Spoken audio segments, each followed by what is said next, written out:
Wouldn't angels be in the earth?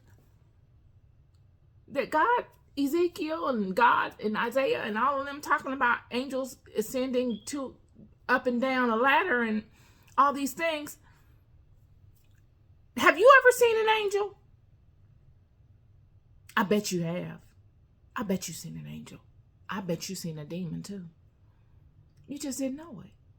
They're not cloaked in their normal garment, because if they were, you would immediately notice who they are, altering your interaction. If you knew you were standing next to an angel, would you be behaving the way that you behave? No, you wouldn't. But if you thought you were just standing next to a homeless person or someone that you didn't really care to impress, you would behave exactly as you would want to. These angels and demons even are interacting with us in real time, looking just like us.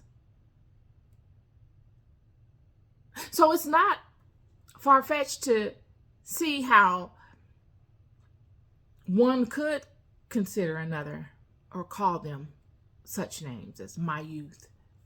That's what they call the humans in the heavenly realms that ascend, the very, very few that ascend.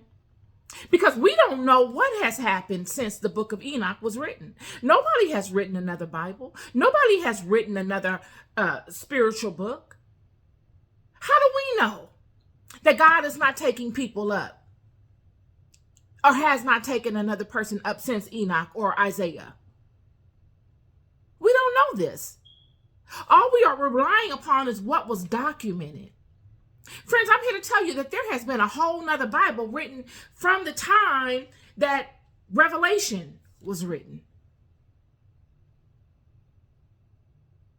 We're living in biblical times right now. God is moving profoundly amongst nations right now. Nobody's documenting it though. And if they are, they haven't stepped out of the shadows. Just as Pharaoh and Nebuchadnezzar sought throughout the entire world for someone to interpret their dreams,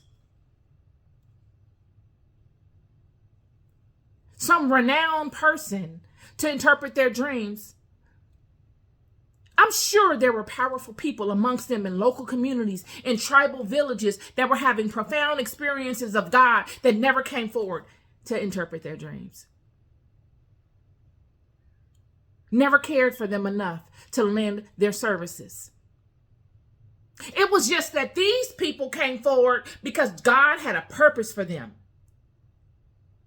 But that does not mean that there were not any more powerful or spiritually endowed people on the earth that could do it. It's just that God led these people to do it. Your Josephs and your Daniels.